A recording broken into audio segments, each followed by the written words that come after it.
ប្រវត្តិខេត្តកណ្ដាល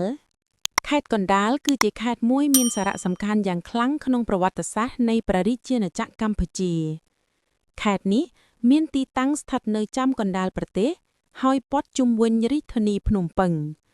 ដូច្នេះហើយបានជាខេត្តនេះត្រូវបានគេហៅថាកណ្ដាលដែលមានន័យថាស្ថិតនៅចំកណ្ដាល 1. ទីតាំងភូមិសាស្ត្រនិងលក្ខណៈធម្មជាតិខេត្តកណ្ដាលមានព្រំប្រទល់ជាប់រាជធានីភ្នំពេញខេត្តកំពង់ស្ពឺខេត្តតាកែវខេត្តព្រៃវែងនិងខេត្តកំពង់ចាមខេត្តនេះមានទន្លេធំៗជាចម្បងដូចជាទន្លេមេគង្គទន្លេបាសាក់និងទន្លេសាបដែលធ្វើឲ្យដីធ្លីមានជាតិល្អសមស្របសម្រាប់កសិកម្មដោយសារមានទឹកទន្លេហូរឆ្លងកាត់ជាច្រើនខេត្តកណ្ដាលក្លាយជាតំបន់សម្បូរបែបនៃវាលស្រែព្រៃលិចទឹកនិងជីវៈចម្រុះធម្មជាតិប្រជាជនភាគច្រើនរស់នៅដោយការធ្វើស្រែចម្ការនេសាទនិងពាណិជ្ជកម្មតាមដងទន្លេ 2. ខេត្តកណ្ដាលក្នុងសម័យបុរាណតាមឯកសារបុរាណនិងការស្រាវជ្រាវបុរាណវិទ្យាតំបន់ខេត្តកណ្ដាលសពថ្ងៃគឺធ្លាប់ជាផ្នែកមួយនៃអរិយធម៌ហ្វូនុននិងចេនឡាមានស្នាដៃបុរាណជាច្រើនដូចជាប្រាសាទតូចៗកន្លែងបូជាព្រះនិងសំណល់ស្ថាបត្យកម្មបុរាណដែលបង្ហាញថាតំបន់នេះធ្លាប់មានសហគមន៍រស់នៅយូរមកហើយក្នុងសម័យអង្គរតំបន់ខេត្តកណ្ដាលមានតួនាទីជាតំបន់ផលិតអាហារនិងជាច្រកដឹកជញ្ជូនសំខាន់តាមរយៈទន្លេមេគង្គនិងទន្លេសាបដើម្បីផ្គត់ផ្គង់ទៅកាន់អធិរាជធានីអង្គរ 3. សម័យក្រោយអង្គរនិងការផ្លាស់ទីរាជធានីក្រោយការធ្លាក់ចុះនៃអង្គររាជធានីខ្មែរបានផ្លាស់ទីមកតំបន់ជាប់ទន្លេមេគង្គនិងទន្លេសាបតំបន់ខេត្តកណ្ដាលនិងភ្នំពេញសព្វថ្ងៃបានក្លាយជាគន្លងសំខាន់នៃអំណាចនយោបាយនិងសេដ្ឋកិច្ចក្នុងសម័យនេះមានក្រុងនិងទីប្រជុំជនជាច្រើនកើតមានឡើងដោយផ្អែកលើពាណិជ្ជកម្មទន្លេនិងការធ្វើកសិកម្មវត្តអារាមជាច្រើនត្រូវបានកសាងឡើងក្លាយជាគ្រឹះនៃជីវិតផ្លូវព្រហ្មចារីយ៍និងវប្បធម៌ខ្មែរ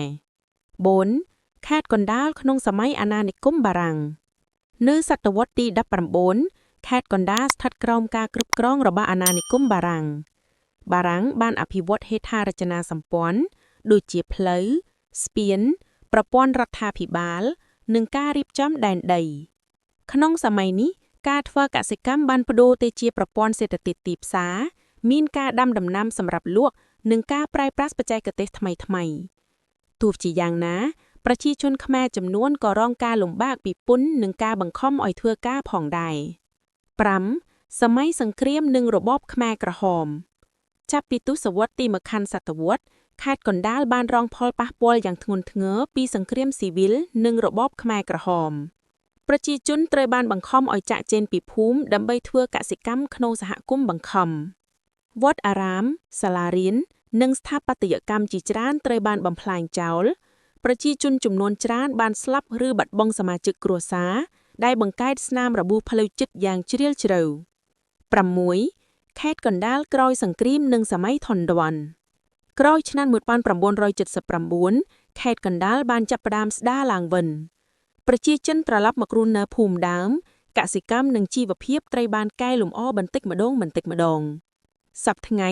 ខេត្តកណ្ដាលគឺជាខេត្តមានសក្តានុពលសេដ្ឋកិច្ចខ្ពស់មានតំបន់ឧស្សាហកម្មរោងចក្រផ្លូវជាតិនិងការវិនិយោគជាច្រើនដោយសារជិតរាជធានីភ្នំពេញ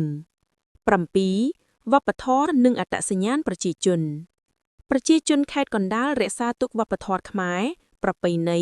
បន្ទាននិងព្រះពុទ្ធសាសនាបុណ្យចូលឆ្នាំខ្មែរបុណ្យភ្ជុំបិណ្ឌនិងបុណ្យអុំទូកត្រូវបានអនុវត្តយ៉ាងអឌិកអាដុមជីវិតប្រជាជនភាគច្រើននៅតែពាក់ព័ន្ធនឹងស្រែទន្លេនិងវត្តអារាមដែលបង្ហាញពីទំនាក់ទំនងរវាងមនុស្សនិងធម្មជាតិយ៉ាងជិតស្និទ្ធ 8. រឿងព្រេងនិងជំនឿប្រជាប្រិយក្នុងខេត្តកណ្ដាលមានរឿងព្រេងនិងជំនឿប្រជាប្រិយជាច្រើនដែលត្រូវបានបន្តបន្ទាប់ពីជំនាន់ទៅជំនាន់ប្រជាជនតំបន់ជ័យទូលេជឿថាមានវិញ្ញាណអ្នកថែរក្សាទូលេនិងអ្នកតាដែលការពារភូមិភាគនៅតាមភូមិជាច្រើនមានអ្នកតាឬសាលាអ្នកតាដែលប្រជាជននាំគ្នាទៅគោរពសុំសេចក្តីសុខសុវត្ថិភាពនិងផលល្អក្នុងការធ្វើស្រែចម្ការរឿងព្រេងខាតនិយាយអំពីវិញ្ញាណអ្នកលង់ទឹកតាមដងទន្លេមេគង្គនិងបាសាក់ ได้ធ្វើឲ្យអ្នកធ្វើដំណើរតាមទឹកត្រូវមានការប្រុងប្រយ័ត្ននិងគោរពច្បាប់ប្រពៃណីមិនលេងសើចឬបំពានលើធម្មជាតិ9ទំនៀមទម្លាប់និងជីវិតប្រពៃណីជីវិតប្រជាជនខេត្តកណ្ដាលភ្ជាប់យ៉ាងជិតស្និទ្ធនឹងវប្បធម៌ស្រែទឹកការដាំស្រូវការប្រមូលផលនិងការធ្វើបុណ្យពាក់ព័ន្ធនឹងរដូវកាលត្រូវបានអនុវត្តយ៉ាងហ្មត់ចត់មុនចាប់ផ្ដើមដាំស្រូវប្រជាជនខ្លះធ្វើពិធីសុំភ្លៀងនិងបួងសួងអ្នកតាដើម្បីឲ្យដំណាំទទួលបានផលល្អទំនៀមរៀបការបុណ្យខួបកំណើតនិងពិធីបុណ្យសពនៅតែរក្សារបៀបបុរាណមានតន្ត្រីប្រពៃណីដូចជាភ្លៀងការនិងរបាំប្រពៃណីវត្តអារាមគឺជាមជ្ឈមណ្ឌលសង្គមដែលភ្ជាប់ជីវិតផ្លូវចិត្តនិងសហគមន៍ជាមួយគ្នា10ទីកន្លែងល្បីៗនិងតំបន់មានតម្លៃប្រវត្តិសាស្ត្រខេត្តកណ្ដាលមានទីកន្លែងល្បីៗជាច្រើនដែលមានតម្លៃទាំងផ្នែកប្រវត្តិសាស្ត្រនិងទេសចរណ៍ភ្នំព្រះរាជទ្រព្យឬឧដុង្គជាអតីតរាជធានីខ្មែរមានប្រាសាទវត្តនិងសំណង់បុរាណជាច្រើនបង្ហាញពីអំណាចនិងសិល្បៈខ្មែរវត្តឧណ្ណាលោមនិងវត្តបុរាណជាច្រើនជាទីកន្លែងសិក្សាព្រះពុទ្ធសាសនានិងវប្បធម៌តំបន់ដងទន្លេមេគង្គនិងបាសាក់ជាតំបន់មានទេសភាពស្រស់ស្អាតសមស្របសម្រាប់ទេសចរណ៍ធម្មជាតិនិងការសិក្សាជីវៈចម្រុះទីប្រជុំជនតាខ្មៅជាមជ្ឈមណ្ឌលសេដ្ឋកិច្ចនិងរដ្ឋបាលសំខាន់របស់ខេត្តកណ្ដាល11រឿងព្រេងអ្នកតាភ្នំឧដុង្គនិងខ្មោចទន្លេភ្នំឧដុង្គ11.1រឿងព្រេងអ្នកតាភ្នំឧដុង្គតាមការនិទានមាត់មនុស្សចំនួនចាស់ៗភ្នំឧដុង្គមិនត្រឹមតែជាអតីតរាជធានីប៉ុណ្ណោះទេប៉ុន្តែត្រូវបានជឿថាមានអ្នកតាអធិការភ្នំដែលថែរក្សាដែនដីនិងវិញ្ញាណបុព្វបុរសអ្នកតានេះត្រូវបានពិពណ៌នាថាជាវិញ្ញាណមហាវីរយបុរសបុរាណដែលបានស្លាប់ក្នុងការការពាររាជធានីនិងប្រជារាស្ត្រប្រជាជនជុំវិញភ្នំឧដុង្គតែងធ្វើពិធីបូជាអ្នកតាមុនចាប់ផ្ដើមការងារធំៗដូចជាការសាងសង់ផ្ទះការឡើងភ្នំឬការធ្វើបុណ្យធំៗ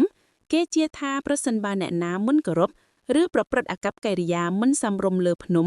នឹងជួបហេតុការណ៍អថកំបាំងដូចជាវង្វេងផ្លូវឈឺចាប់ឬស្ដាប់សំឡេងចម្លែកពេលយប់11.2រឿងខ្មោចទន្លេនិងវិញ្ញាណអ្នកលង់ទន្លេនៅតាមដងទន្លេមេគង្គនិងបាសាក់ដែលហូរឆ្លងកាត់ខេត្តកណ្ដាលមានរឿងព្រេងអំពីខ្មោចទន្លេឬវិញ្ញាណអ្នកលង់ទន្លេជំនាន់ចាស់ៗនិយាយថា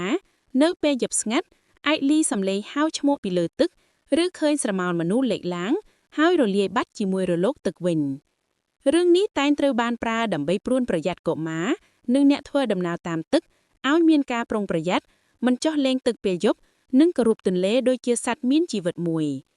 ប្រជាជនខ្លះនៅតែធ្វើពិធីសុំទោសទន្លេមុនចាប់ផ្ដើមនេសាទឬធ្វើដំណើរឆ្លងទន្លេធំ11